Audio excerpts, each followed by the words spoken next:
ఈ వీడియోని మీకు స్పాన్సర్ చేస్తున్న వారు Truzon solar by Suntek. Truzon solar power super power. మీ పవర్ బిల్ ని జీరో చేసుకోవాలనుకుంటున్నారా? అయితే ట్రూజోన్ సోలార్ పవర్ ని ఇన్స్టాల్ చేసుకోండి.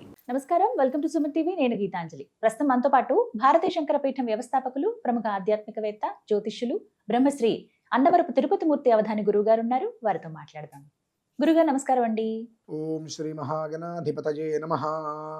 కామెంట్స్ లో అడిగినటువంటి ప్రశ్న, ఏలినాటి శని అంటే ఎంత కాదనుకున్నా ఏలినాటి శని ప్రభావం అంటే చాలా మంది భయపడుతూ ఉంటారు. శని ఇంకా వస్తుంది, 7.5 సంవత్సరాల పాటు మనం అలాగే వాటికి తట్టుకుని ఉండాలి, ఎన్నో కష్టాలు చూపిస్తారు అని చెప్పి. కానీ నిజానికి మంచే చేస్తారని అంటారు మీరంటి వారు. కానీ ఇలా ఎవరైతే ఏలినాటి శనిలో ఉన్నారో, కొంతమంది కంటక శని ఉన్నవాళ్ళు, అష్టమ శని, అర్ధాష్టమ శని, వీళ్ళందరూ కూడా అంటే పుష్యమాసం ప్రధానంగా ఏమైనా పరిహారాలు చేసుకోవచ్చా? కొంతలో కొంత వాళ్ళకి ఏదైనా ఫలితం ఉండేలాగా. శన్యరిష్టేతు సంప్రాప్తే శని పూజాంచకారయేతు శని ధ్యానం ప్రవక్ష్యామి ప్రాణపీడోపశాంతయే.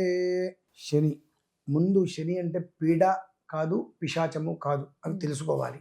తర్వాత ఏలినాటి శని, అష్టమ శని, అర్ధాష్టమ శని, కంటక శని, ఇవన్నీ కూడా మనిషిని ఇబ్బంది పెట్టేవి కాదని ముందు గ్రహించాలి. శనికి పని పాట లేదండి. ఒక చెప్పు ముందు ఒక చెప్పు వెనకాట్టి పెడితే మన చెప్పుల స్టాండ్ దగ్గర కూర్చొని మనల్ని పట్టుకోవడానికి ఆయనకి అదే పనే. బాత్రూంలోకి వెళ్ళి కాలు సరిగ్గా కడుక్కోకుండా తడవకుండా వచ్చినట్టే మన బాత్రూంలో కూర్చోవడం ఆయనకి ఇక్కడ పని లేదా? కొంచెం మనకు ఆలోచన ఉండాలండి. ఒక మనిషి జీవితంలో అప్పటి వరకు ఒక స్థితిలో ఉండి ఉన్నట్టుండి ఎదగదల స్టార్ట్ అయిందంటే అతనికి శని అనుగ్రహం కలిగింది అని తెలుసుకోవాలి ముందు. మనం ఎన్ని చెప్పినా నాకు ఏలినాటి శని వచ్చిందండి, నేను నష్టపోయానండి అంటే నిన్ను నష్టపెట్టడం కోసం ఆయన కాచు కూర్చున్నాడు. అంటే నేను కక్ష నీ మీదే ఉన్నా. ఎందువల్లనంటే ఈ మాట నేను ఎందుకు రాల్సి వస్తుందంటే అండి, నువ్వు భయంతో మీరు ఏం చేసినా ఫలితం లేదు. అందులో పుష్యమాసం చాలా విశేషమైంది. పుష్యం అంటే శనికి చాలా ప్రీతికరమైన మాసం. శని సంతోషం కోసం, శని అనుగ్రహం కోసం నువ్వు ఏం చేసినా నీకు ఓకే. కానీ నువ్వు భయపడి వామ నాకేదో శని దోషం కలిగింది, ఏలినాటి శని నాకు అనర్థం జరిగిందని నువ్వు అభిషేకం చేసినా అనర్థాన్ని నువ్వు వదిలిపెట్టి వెళ్దు. ఎందువల్ల అక్కడ జరిగేది అనర్థం కాదు, భయం. కేవలం భయం నిన్ను డామినేట్ చేస్తుంది. కాబట్టి ఆ భయాన్ని నువ్వు వదిలేస్తే నీకు జరగాల్సిన పరిస్థితి జరుగుతుంది. ఆ భయం అనేటువంటిది నీకు ఉన్నప్పుడు నీకు రావాల్సిన మొత్తం కూడా గుమ్మం అవతలే ఉంటాయి, రావు. ఇది స్వామి చెప్పినట్టు జన్మాంతరం ఎదురు చూస్తూనే ఉండాలి. ఆ భయంతో బ్రతికినంత కాలము కూడా నీకు శని ప్రభావం చే, శని అనుగ్రహము చే నీకు దక్కవలసింది ఏది దక్కదు. ఎన్ని పూజలు చేయి, ఎన్ని పునస్కారాలు చేయి, నిలువెత్తి శని విగ్రహాన్ని స్థాపించు, దాని నిండా నువ్వులతో కప్పేయి, ఆవగింజంత ఫలితం కూడా నీకు రాదు. ఎందువలన నువ్వు ఎంత చేసినా నీకు ఒక భయం లోపలిందిగా ఉందా లేదండి? ఆ భయం రాణిస్తుందా? రానివ్వదు. కాబట్టి ముందు భయాన్ని వదిలే. భయాన్ని వదిలేస్తే జరిగేటువంటి ఆనందం ఎలా ఉంటుందో చూడు. ఇదే ఏలినాటి శని. శివరాత్రి కింద లాస్ట్ అంటే మనకి ఫిబ్రవరిలో మనకి 2025 మనకు శివరాత్రి వచ్చింది కదా, లాస్ట్ ఇయర్. ఆ శివరాత్రి సమయంలో మరి నాకు ఏలినాటి శని ప్రారంభమైంది. మా వాళ్ళు చాలామంది అన్నారు, అవధాని గారు అంటే చెప్తే మీకు ఏలినాటి శని ప్రారంభం అవుతుంది, అయితే జాగ్రత్తగా ఉండాలని. అంటే అవసరం లేదు, నేను ఎలా ఉండాలో ఆయనకి తెలుసు, నన్ను ఎలా ఉంచాలో ఆయనకి తెలుసు, అసలు నేను ఎందుకు భయపడాలయా? కాదండి అన్నారు. నీ నమ్మకం నీది, నా విశ్వాసం నాది అన్న. మరి ఏలినాటి శని ప్రారంభమైన తర్వాత 2.5 నెలల్లో నేను అమెరికా వెళ్ళానండి. 2.5 నెలలే. మరి ఏలినాటి శని ప్రారంభమైతే నేను పాతాళానికి వెళ్ళిపోవాలిగా, తట్టుకోలేని బాధలు రావాలిగా, దుఃఖం పొంగిపోవాలిగా. నాకు ఎందుకు పొంగిపోలేదు? నీ నమ్మకం నీకు శ్రీరామ రక్ష. నీకు ఏ గ్రహం నిన్ను ఏమి చేస్తుందని నువ్వు భావిస్తే అదే జరుగుతుంది అక్కడ. నీ నమ్మకం అంతే, వాస్తవం అండి. ఎందువల్లంటే గ్రహాలకి పని పాట ఏమీ లేక మన జోలికి రావండి. అవి ఎప్పుడు వాటి తత్వంలోనే ఉంటాయి. ఏ ఇంట్లో ఉంటే అది ఏ దివ్వాలో అది 2 రకాలుగా నీ మీదకి దాని ప్రభావం ఇస్తుంది. నువ్వు ఏది పుచ్చుకుంటావు? ముళ్ళు గుచ్చుకుంటే తీస్తే నొప్పి పుడుతుందని చెప్పి ముళ్ళు లేని రోడ్లోకి వెళ్తా అంటావు. నీకు ఆ డెస్టినేషన్ ఉన్నది ఇక్కడ, ఇది నడుస్తూనే ఉంటావు. ముళ్ళు గుచ్చుకుంటే అనుకుంటే డెస్టినేషన్ పక్కనే. ఆ 2 ఇస్తాడు. నువ్వు ఏది పెట్టుకుంటే దాన్ని పెట్టుకుని తీసుకెళ్తాడు. ఆయన తిడితే ఎట్లా? కాబట్టి నువ్వు తిడుతూ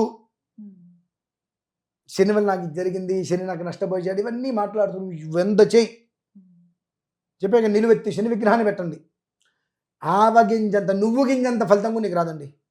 మరి ఏంటి మనస్సులో నేను ఇవాళ అన్నం తింటున్నాను అంటే నా గ్రహస్థితిలో బహుశా ఈ యొక్క ఏలనాడు శను, అష్టమ శను, అర్ధాష్టమ శను, కంటక శను ఇది రావటం వల్ల, కంటక శని అంటే మన కంటకాన్ని తీసేస్తాడు, మన కంటకాన్ని తీసాడు. సంకటహర చవితి అంటున్నాగా, సంకటాన్ని తీసేస్తాడు. మరి ఎందుకంటే ఆ సంకటాన్ని హరించేటువంటి వాడుగా, మరి కంటక శని అంటే కంటకాన్ని తొలగించేటువంటి వాడే కదా, నువ్వు దాన్ని ఎందుకు తీసుకోలేకపోతున్నావు?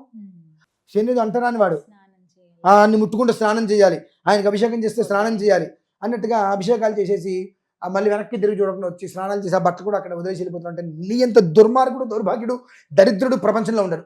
మనిషి పుట్టగానే చక్రం వేసి నీకు జరిగేది ఏమిటి, ఏ గ్రహం ఎక్కడుందని చూస్తున్నారు కానీ ఆంజనేయ స్వామి ఎక్కడున్నాడు, శివుడు ఎక్కడున్నాడు చూస్తున్నారండి? నీ జీవితాన్ని నడిపించే గ్రహాలు అవే చూస్తారు కదండి. ఆ గ్రహస్థితి నిన్ను లాక్కెళ్తుంది. అటువంటిది గ్రహాలలో అత్యంత యోగవంతమైన గ్రహం శని, క్రూరుడు రవి, ఆయన తీసి పక్కన పెట్టి ఆయన సంబంధం లేదు ఇక్కడ. అత్యంత యోగకారకుడు శని, ఎవరు లేరండి. ఆయన ఇవ్వదలుచుకుంటే మిగిలిన 8 గ్రహాలు అడ్డం వచ్చినా ఎవ్వడు ఆపలేడు, ఆ స్థితిలో ఇస్తాడు. అటువంటిది ఆయన దగ్గరికి వెళ్తే ఆయనకి స్నానం చేస్తే అభిషేకం చేస్తేనో ముట్టుకోకూడదు అంటూ మైలో ముట్టు అన్నట్టుగా ఆయన్ని తీసుకొస్తుంటే ఎంత పాతలానికి వెళ్ళిపోతున్నావు. కాబట్టి ఇక్కడున్న మాలిన్యం తీసి మంటలు పెట్టి కాల్చేయి.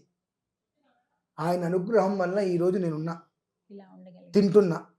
ఆయన అనుగ్రహం నాకు పరిపూర్ణంగా కావాలి అని చెప్పి 5వ తారీఖు పుష్యమి నక్షత్రం 5వ తారీఖు ఆ రోజు నాడు చక్కగా శనికి లేదా ఈశ్వరుడికి తైలాభిషేకం చేయటం అత్యంత శ్రేయోదాయకం.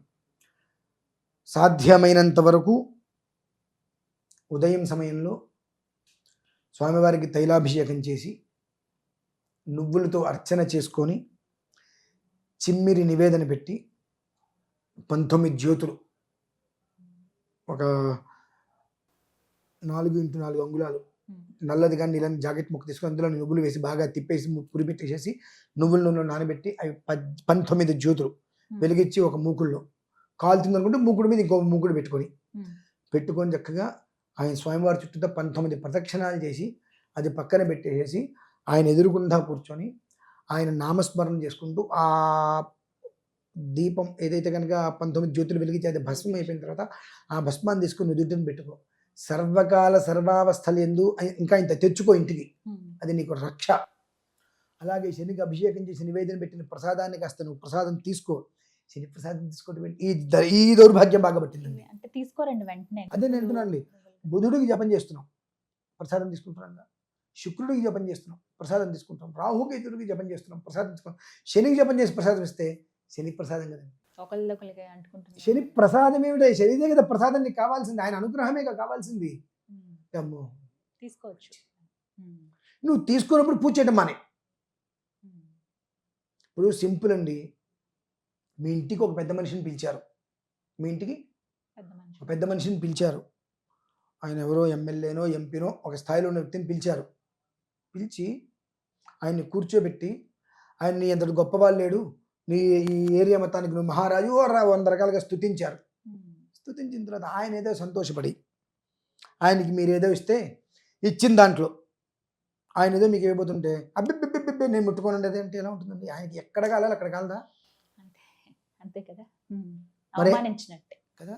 మరి ఆ అవతలానికి ఇంకెంత కాలాలండి? అదేంటండి దేవుడి కోపాలు రావని మీరే అంటారు కదండి.